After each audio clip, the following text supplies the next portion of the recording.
What's going on, guys? SG here, back with another video, and today I'll be giving you guys some tips on how to reduce delay in NBA 2K25. So if you guys are new, go ahead and hit that sub button, hit that like button, and turn on post notifications so you never miss an upload. Let's go ahead and hit 450 likes on today's video, as I have my new combo tut and a jump shot video on the way. So if you guys want that, go ahead and smash that like button. I hope you guys enjoy the video, and let's get right into it.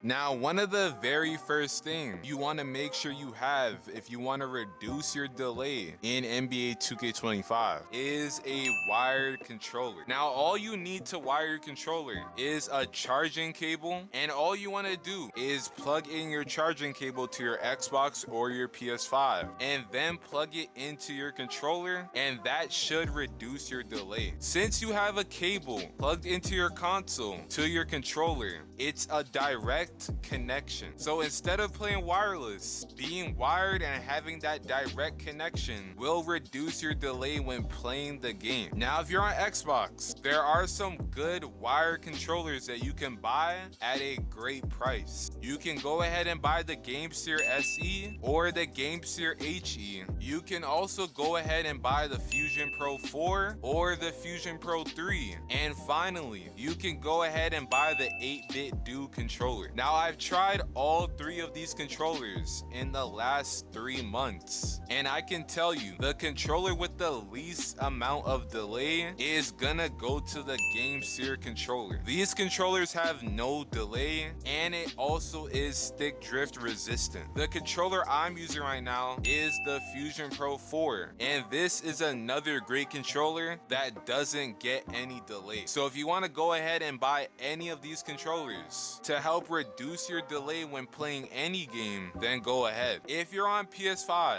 you have controllers like the Razer Wolverine and the Dual Edge Sense controller on PS5. These controllers are elite controllers as well, and if you go ahead and buy these controllers, you can then still get a charging cable and hook it up to your console and then hook it up into your controller, so you can go ahead and get the best gaming experience with no delay. So go ahead and make sure you always have a wired controller. Another thing that will help you reduce your delay in NBA 2K25 is to buy a monitor. Now, I know some of you guys are still playing on TVs, and let me tell you, if you're still on a TV and you play the game a lot, you should go ahead and buy a monitor. A good monitor doesn't cost that much. It's around $50 to $100. But when you're buying a monitor, you want to go ahead and make sure you look for a monitor with a good response time. The monitor that I use is a 165 Hertz Samsung monitor with a 0.5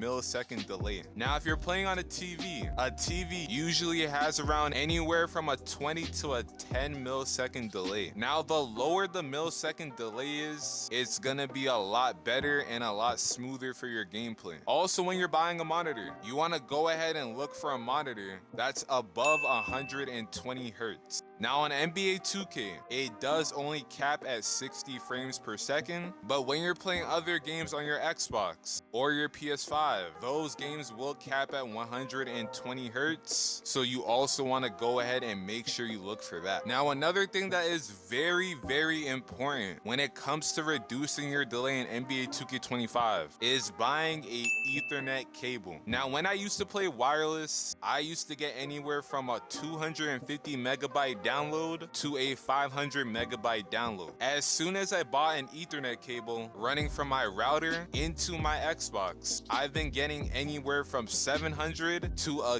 gigabit internet. That is a huge difference in delay, because the faster your internet is, the smoother your game is going to run. And it's very important, especially if you're playing guard, that you have an Ethernet cable, because when playing guard, you're gonna need the least amount of delay as possible. possible because you're dribbling around the court, you're quick stopping, you're shooting, you're fading, all of that. So go ahead and make sure you buy an Ethernet cable. Now, another thing you want to always make sure you have off on NBA 2K25 at all times is motion blur. Motion blur is basically a graphic setting that lets you convey the feeling of movement or action in a still image. So basically what it does, it adds blur to your gameplay, which we don't need at all. And with that motion blur, it's gonna add even more latency. So go ahead and make sure you always have this at 0. If you made it all the way to the end of the video, go ahead and type WSG. I hope you guys enjoyed the video, and I'll be back soon.